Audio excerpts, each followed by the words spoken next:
G'day everybody and welcome to Vlogmas Day 22.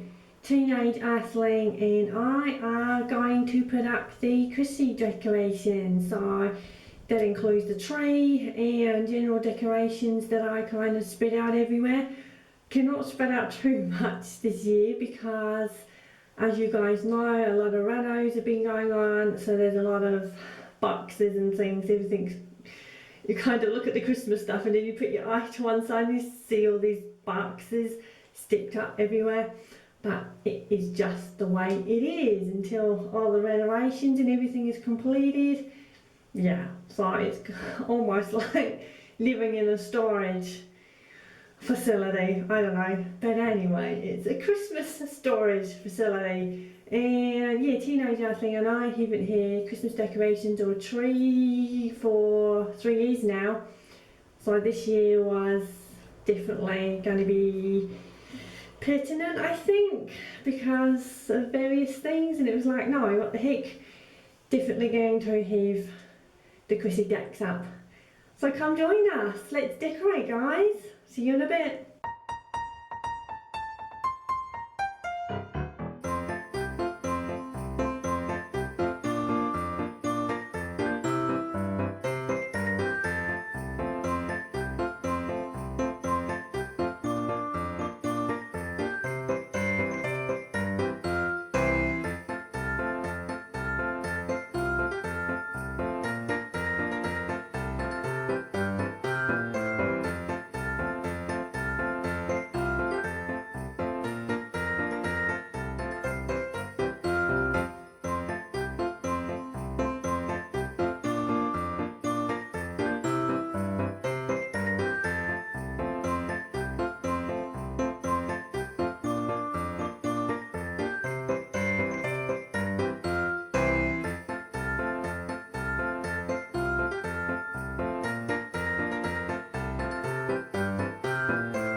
evidence.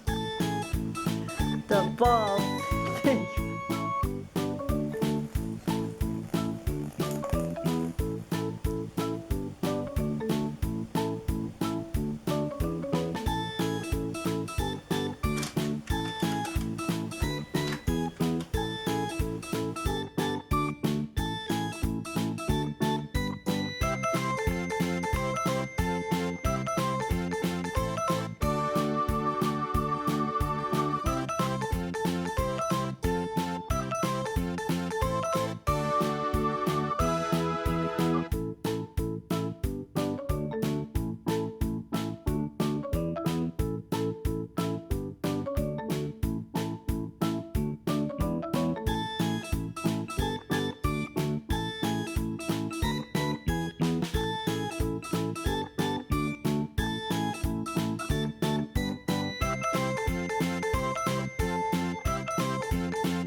It is much later on in the day. I hope you have enjoyed watching Teenage Earthling and I putting all the decorations up. I am really worn out, it is taking it out of me. Now, if you guys had noticed some brown twine attached to the shelf and the Christmas tree, any guesses why? Go on, take a guess. 9 kids maybe? Yeah, one year, Teenage Earthling and I had gone out, and when we came back, the Christmas tree was on the floor, and so all my beautiful vintage baubles had been smashed, and I was absolutely devastated, as you can imagine. Yeah, so even though I could replace them and they're expensive, they're never going to be the same. Yeah, so ever since then, with the exception of when we've not had Christmas, I've tied the Christmas tree to the shelf when it's set up in that location, because there's no way that I want to come home seeing the Christmas tree crash on the floor again. Yeah, it's not all of them doing that. There's only 1 or 2 culprits, but yeah, you know how it goes. If I see any of them playing with the baubles, I will try and capture that on film, because some of the lower baubles, they're inexpensive and you know there's no attachment to them or anything like that. I mean, I know it's a pain that you don't want anything broken, but you know, at the same time, I know Safi particularly, she really likes her Christmas baubles, and as you know, Safi is the one that howls. And we discovered quite a few years ago that she really likes certain sized Christmas baubles, and so I just bought her a box a few years ago and periodically just take about 2 or 3 a year. It depends if we accidentally tread on them, and then just replace them. But yeah, she just absolutely goes hyperactive. She goes absolutely crazy. I don't know, if your cat picks up and walks off and howls at Christmas decorations, please let me know, because I want to know if I'm the only one. with a bit of a crazy cat that does that. So I have my cup of tea here. Yes, I've adorned my Christmas hat and my little, I call them bendy friends, but I don't know what you call them, and just put a little Christmas decoration. And yeah, so I filmed setting up all the decorations, and then I also filmed finishing when it was all completed and everything like that. Just got my cup of tea and a few stills. So yeah, anybody else yet still yet to put up their decorations? Let me know if you still got to do that. And yeah, any more Christmas cards to write or Christmas gifts to wrap? I know some people do leave things literally to the last second, right? But I'm completely done, finished rather, and all I need to do is just to deliver 2 gifts. So I will do that a little bit later on, and the time is 3:05, and I think I better go and slave again in the kitchen, hadn't I? Because my friend has eaten all the mince pies that I made the other day. Yeah, it's just the way it goes, isn't it? Also, I would like to show you my little hyacinth flower here. See that? So beautiful, and the fragrance is, yeah, it's really, really beautiful. Now, seriously guys, actually within the last couple of hours, see this one here? It has already began to burst out, and it was amazing. This one here was the first one to burst, and then literally 24 hours later, this one did it. Sits on the kitchen windowsill, and so I opened the drapes in the morning because it was all green. And what? So hang on, but backtrack. So one day, you know, it just sits there for a few days, and then once it starts to blossom, so I opened the drapes one day, and yeah, boom, all the blossoms have burst out. Sorry, I do have words somewhere, I don't know where they are. And yeah, and then 24 hours later, this one burst out, and then 2 days later, this one's starting to come out. Yeah, so really, really, really lovely. And thank you, Earthling friend, who very kindly got me this hyacinth. Anyway, listen, I have been rabbiting, and yes, if you've made it this far, I'm so sorry if I've bored you to tears. But you're used to that by now, aren't you guys? So just, yes, skip the increments, I guess. Righto, I will see you tomorrow. Thank you so much for watching and commenting and taking the time out to write your comments. Very much appreciated. And yeah, we're going to cook dinner and yeah, have a bit of a quiet evening hopefully. So I'll see you tomorrow, guys. Okay, night.